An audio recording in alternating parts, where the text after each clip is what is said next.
Roast duck breast is something we often see on this show. Sour plums to give it the sort of sweet sourness. And then he pops in a lotus root and the bok choy. And then he mixes that with the veal jus, but with rice wine. I can only assume that he has the experience to be able to deliver this confidently, because if he didn't know what he was doing, he'd be a properly crazy man. Raspberry souffle with cream cheese ice cream centre. Wow. But the key to a souffle is it rising. Now, when you've got this big blob of frozen ice cream, is that going to stop the souffle from rising? In my head as a chef, I think it could. Super. It's a very risky thing to do. I've been dreaming of how this recipe goes. I know everything off by heart, so let's just hope it works well on a day. There's no excuses. You just have to get it right.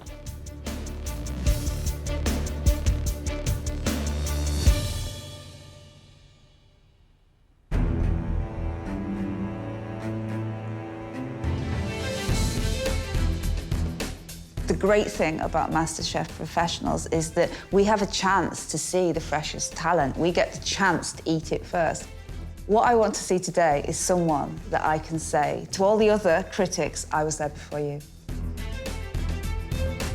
It does feel like we're going through a bit of a golden age for British food at the moment. And it'll be interesting to see whether that's reflected in the food that we are served today. These chefs can cook whatever they like. So I don't think that they should feel restricted, because certainly we have open minds, believe it or not. We just want to have good food. Cheers, guys. Cheers. Ooh. Cheers. Oh. Luke, 15 minutes till your first course is served. Yes, chef. The problem with scallops is you've got to be really careful to cook them right, not to overcook them, and not to have too much butter sloshing around because they can be over-rich. That phrase, coastal herbs, there's something that just sings, doesn't it? I don't even know what coastal herbs are, but I'm sold. I want to see them. You've got 7 minutes to go. How are you doing? Just searing off my scallops, and then I'm going to start plating. So you're on time? At the moment. I like the fact that the puff rice is going to introduce potentially a bit of texture and bite to it.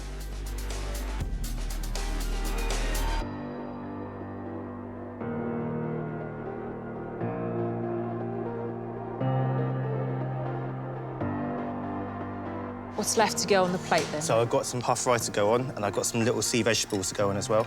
Just going to finish the plate with. It's looking good, Luke. You happy? At the moment, I'm happy, chef. We're almost there, Luke. Let's Yes, get going. Smile, Luke, smile. I'm always smiling, chef.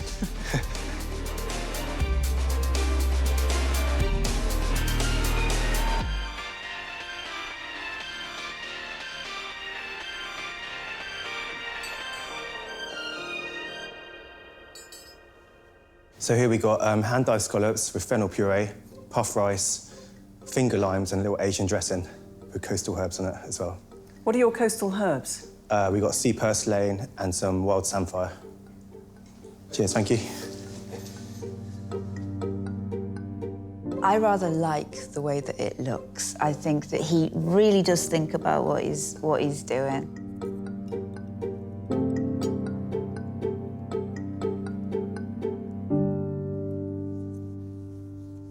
The scallop itself is quite well cooked. There's a bit of charred scallop on the edge. I mean, it's beautifully tender on the inside. I loved the puree. I thought it was delicate. You know, the tiny, delicately placed pieces of samphire, they worked for me. The puffed rice, that little crunch that they provide, is really good offsetting the softness of the scallops. He's done a really good job with the scallop. The seaweed adds a lovely flavour. Everything is there for a reason. The rice brings this texture that it needs because there's a lot of soft elements. It's lovely, a real pleasure to eat this plate of food.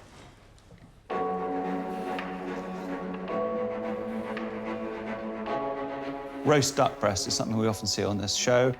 Sour plums to give it the sort of sweet sourness. And then he pops in a lotus root and the bok choy. And then he mixes that with the veal jus, but with rice wine.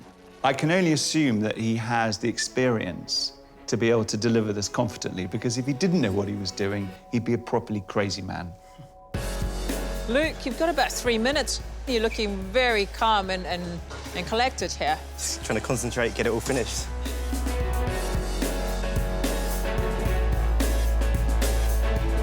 Are you feeling happy? So far, so good.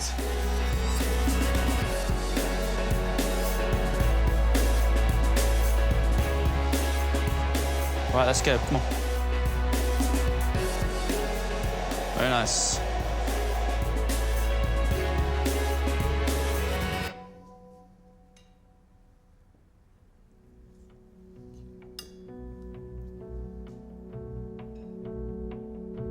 So we got seared duck with a sticky honey soy sauce 5-spice glaze, and then a sweet potato, sour plums, lotus root, and a rice wine sauce. Thank you. The duck, oh, it looks so good. It's sort of glistening and it looks pink. This is a fabulous looking plate of food.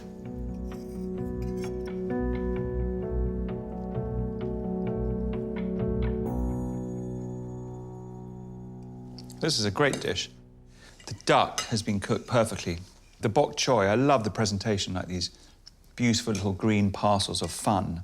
I would definitely eat the whole thing. The main note I'm getting from the spicing is Chinese 5-spice, and then a little sharpness from those sour plums, and then the crunch of the fried lotus root, and then you've got this gorgeous, really well-flavoured jus, which sort of is anchoring the whole thing. And every individual component is done well. The duck is cooked wonderfully, and that glaze is sticky. It's not too sweet. It's got the right amount of soy coming through. Deep-fried lotus, delicious, crispy, crunchy, adds texture. The pak choy brings freshness to the plate. I think this is great. I think I'm all right. I know. There was a lot of pressure there. I've done the best I can, and hopefully it all pays off. Right, Michelle, you got 15 minutes for your first course. Lovely. You gonna be ready? Yeah. Should be ready, yeah. Should. Good. I don't think this is going to be a curry, is it? It's going to be a piece of lamb coated in Caribbean curry spicing. So presumably something quite fiery, based around a Scotch bonnet, chilli.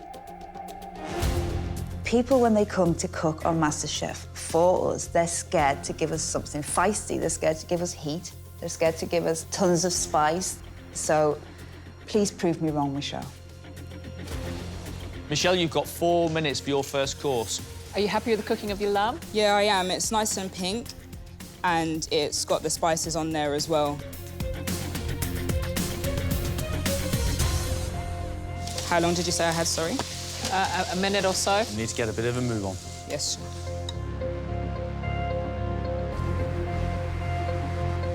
Do you have a sauce with this? No, I've kind of just got like a lime dressing. I'm happy with this. I'm going to take it through now. OK. Good luck. Thank you.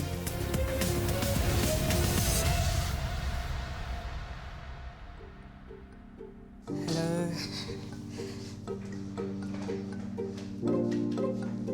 There you go. Thank you. I've made for you a curried spiced cannon of lamb, curried roast cauliflower, some other variations of cauliflower with lime, with a mango and Scotch bonnet salsa, and sweet potato and ginger puree. Thank you. Hope you enjoy it.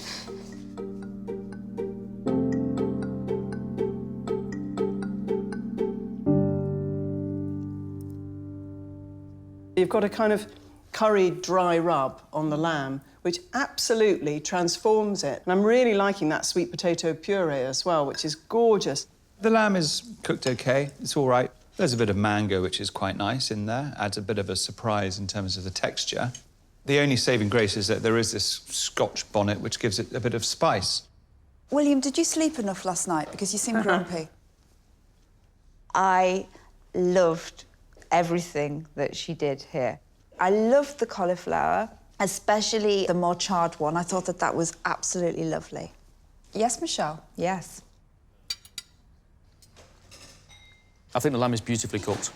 And I love the spices that go around the outside of it. I love the mango, and I love the Scotch bonnet. There's a warmth in this dish that's really interesting. The sweet potato puree of the ginger is divine. And then you've got the little curried cauliflower. Still got some texture on it. It's delicious.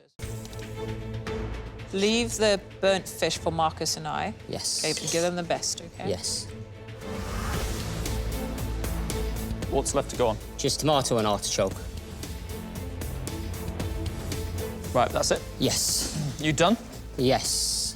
Let's go.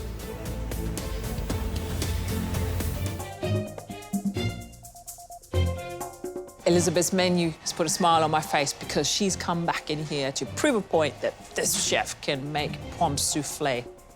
Good on her. The cooking of the cod, of course, we know has got to be right. We just want the cod just flaking away.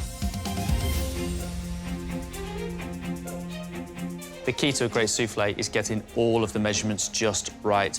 She's got to make sure that everything is beautifully prepared and ready to go. Once you start making the soufflé, there's no turning back. It's all about timing.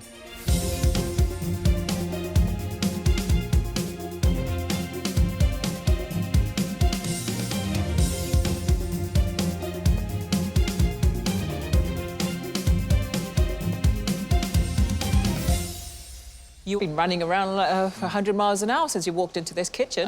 Yeah. And what are you doing? So for the starter, it's going to be mackerel with grape caper and apple salsa with a celeriac puree. The main course is going to be, basically the idea is a whole pigeon. I've used the breast, obviously the prime cut. I've got the liver going into a parfait.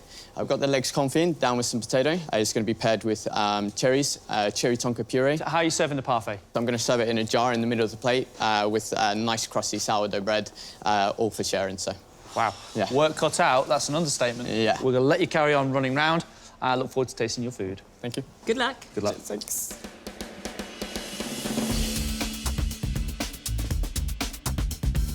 Sean's mackerel starter sounds very simple.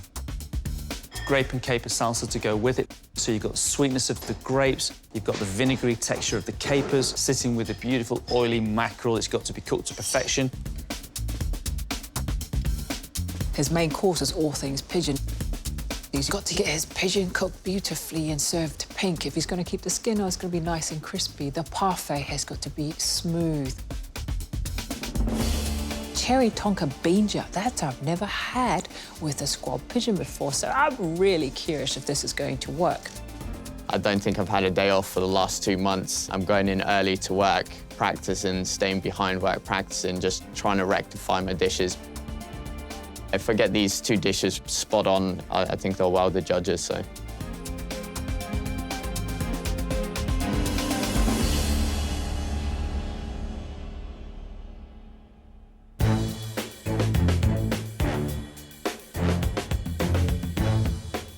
Over the years, I think what's interesting is the way that the people who decide to enter look at who's won the previous year and say, I could do that. So each year it means the standard is going up.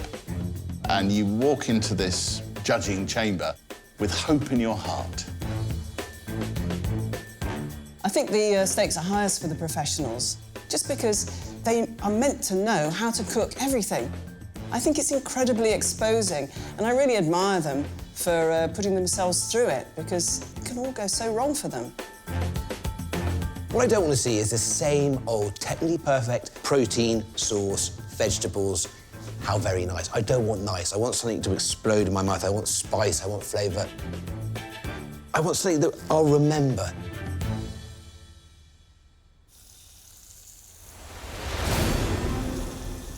Mark, you've got 5 minutes. Yes. How are we looking?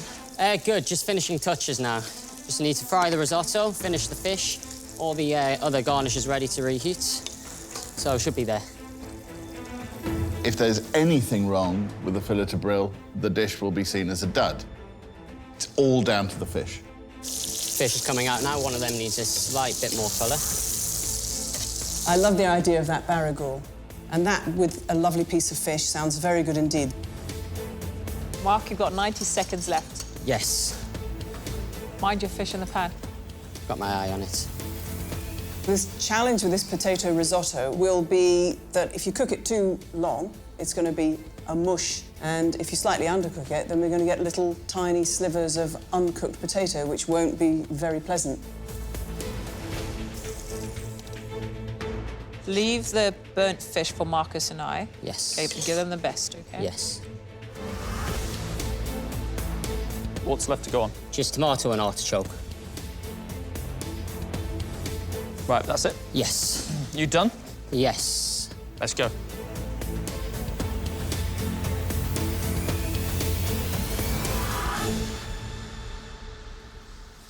Thank you.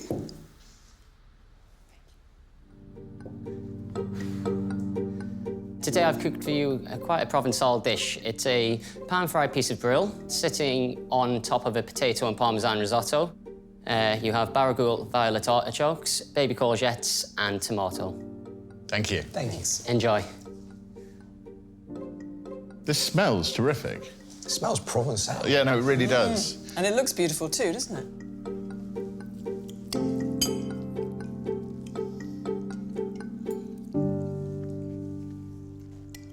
Mark promised a Provençal dish, and on the whole, that's what I've got. The tomatoes are sweet, the basil, the courgettes.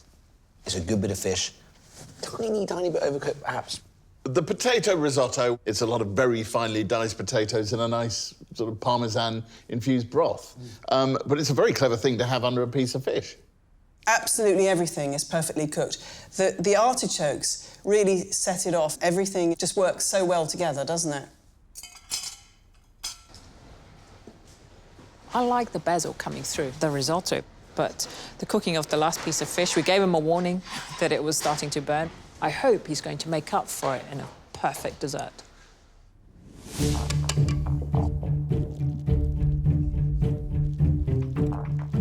Beignet, very nice. Little square, fried, donut-like things. Very good indeed. Burnt tonka cream. Tonka beans are sort of vanilla-ish flavour, aren't they? That all makes sense. The flavour combinations are great. There's no sort of miso ice cream or some of the usual things we occasionally see. It seems like a classic dessert. If he's going to start throwing dough into the bubbling oil, that should be fine, shouldn't it? I'm not complaining. Right, Mark, you've got 4 minutes left and you're looking a lot more organised than you did earlier. It's going well. Just finishing up, just plating up the last little details now.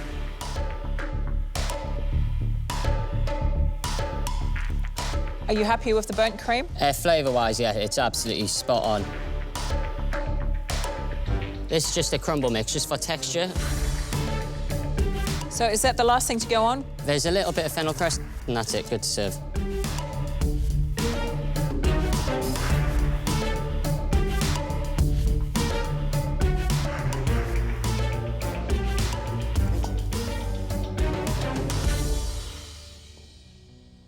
For your dessert, I've made for you a burnt tonka cream with strawberry and lime salad and strawberry beignets. Hope you enjoy. That looks good. I want to invest in Mark. It's a thin beignet with a big strawberry filling. It's not just dusted in sugar, it's crusted in the stuff. Technically, rock solid, and just an understanding of how things work together and what people want to eat, which is the most important thing. That burnt tonka cream, like the rest of the dish, it fits perfectly. The balance is just superb. I'm delighted by all the other things, but the beignet. Oh, look, they've all gone. You can definitely taste the tonka beans in this burnt cream. It's got a lovely, smooth, rich texture to it. Love the beignet, packed with flavour. We've got a nice sugary coating. It's a nice dish.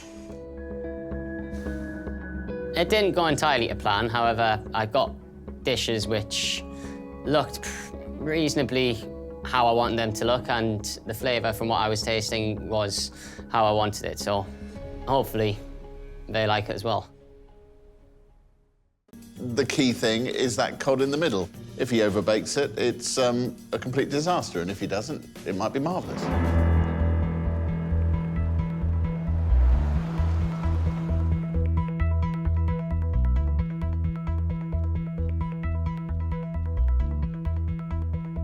good to see you back in our kitchen.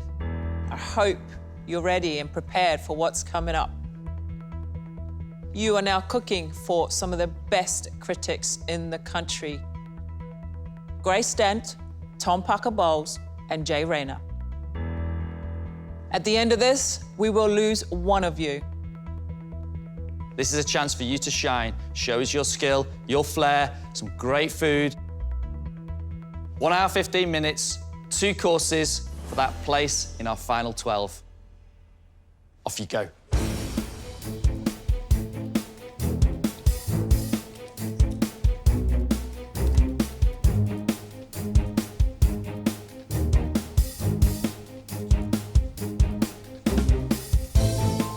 The competition so far has gone very well. I've had very little negative feedback. Today I'm going to be on top of my game, work really hard, so I need to make sure everything is 100% perfect. My dishes are all influenced from my travels. So my first dish is a lemon-baked cod with a chorizo ragu, and then we have squid ink tuile, and there's a bit of coriander pesto just to show a bit of freshness in the dish. So I've kind of taken that classic from Spain and made it kind of more modern. That sounds really nice. What about the main course? The main course is barbecued Brazilian beef, and that's going to be served with bean puree, saffron turmeric puffed rice, and then we have little garlic, seared onions, and red chard. Dean's really going to need to get his timings just right, especially with the beef. Once it's cooked and coloured, he's going to need to give it the resting it needs to prevent it from bleeding onto the plate. Our critics never want to see blood on a plate. Dean's fish course sounds delicious. He has got a lot of work to do, though. I've not seen him run around this much in the kitchen. He's really pushed himself with this menu.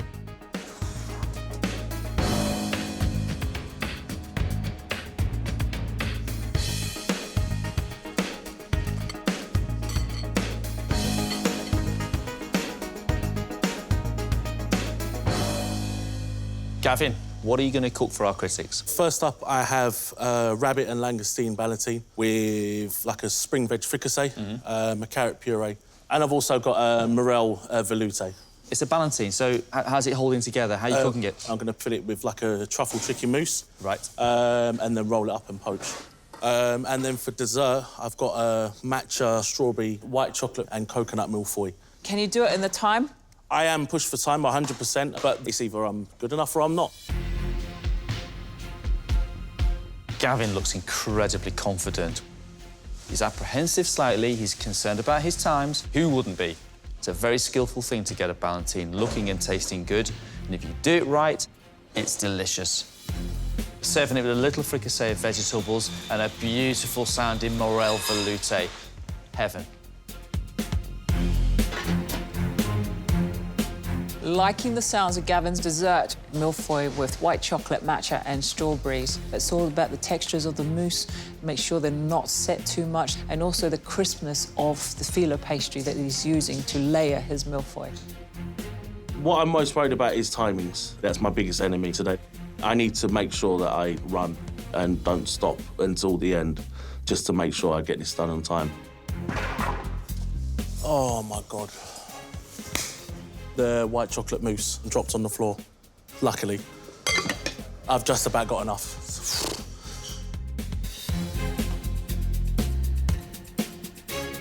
After my invention test, I think that I am in a good place. Both of my dishes are Malaysian-inspired dishes. I really hope that they will be impressed today. I'm cooking sous-vide halibut with Malaysian flavoured laksa. But it's a laksa bisque that I'm doing. I'm gonna roll some angel hair pasta to go together with it, and also cucumber, pineapple. And for dessert, I'm doing a jackfruit souffle. Souffle? Yeah. And then I'm gonna serve them together with Malaysian-inspired ginger-flavoured tea creme anglaise. That's my plan. Wow, a souffle. I did not see that coming. Oh, you're a brave man. What Mohan is doing is using Western-style cookery and influencing it with those lovely Malaysian flavours. Mohan's doing a refined version of a Malaysian soup, a laksa. This is the type of food that's going to make Mohan stand out from the rest of the cooks in the kitchen. Jackfruit's quite sweet. This is a bit like a really ripe papaya. I'm really curious about his ginger tea custard. I just hope he gets the custard right today because there were issues with his last custard. I've cooked for critics that come to the restaurant, but never on my own initiative. I'm hoping to show them a little bit more finesse and just work on the balance of stuff on the plate. This is pretty big for me, pretty big. William, what's your menu? Firstly, I'm cooking a grilled fillet of mackerel with crispy polenta, avocado and wasabi, horseradish chantilly, spiced carrot puree on the bottom. There's a little bit of a radish salad on there, just give it a little bit of freshness and crunch as well. And then secondly, I'll be cooking 64% chocolate crema with compressed raspberries, apple, and the chocolate soy to go with it. And how do you feel then getting this opportunity to cook for the critics? There's a lot of pressure, but I'm not going to let that sort of stop me. I'm just going to go for it.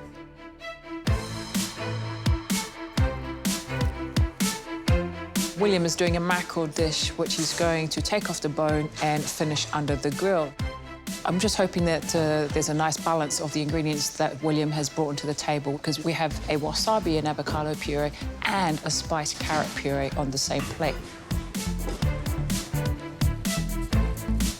Chocolate crema is all about the consistency. He's using a lovely, rich chocolate. The consistency has to be like velvet. You don't want it to be too hard, so you have to be very careful that when you're setting it, how long you leave it in the blast chiller.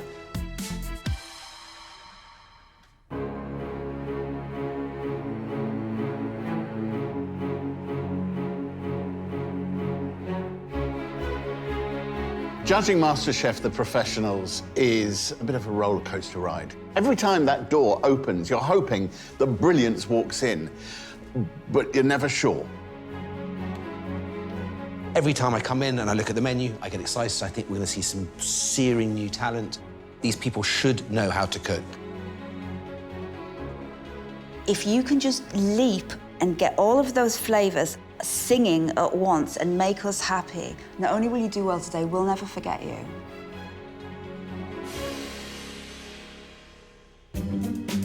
You have 15 minutes before the first course is served. Dean, that's you. The lemon baked cod starter from Dean. It is full of sunshine. Chorizo, courgette, squid ink crisp, smoked tomato puree. Well, he's taking us on our summer holidays, isn't he? The key thing is that cod in the middle. If he overbakes it, it's a complete disaster, and if he doesn't, it might be marvellous. How are we doing? On time. Good. Rocket.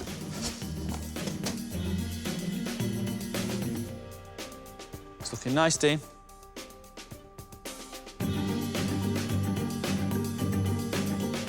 Just a little touch of lemon oil, finish it and we're done. Good job, well done. Thank you.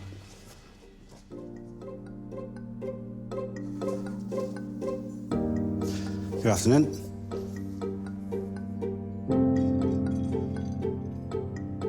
So we have a lemon baked cod. It's been slightly cured and then baked in the oven. Spicy chorizo and yellow courgette ragu. Little cherry tomatoes with coriander pesto. A smoked paprika puree. And then finally, the squid ink tuile. Thank you.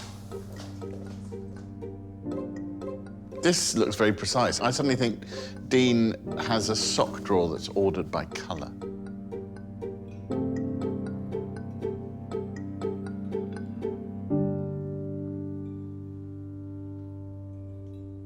The cod flakes away perfectly. It's been cooked to the second.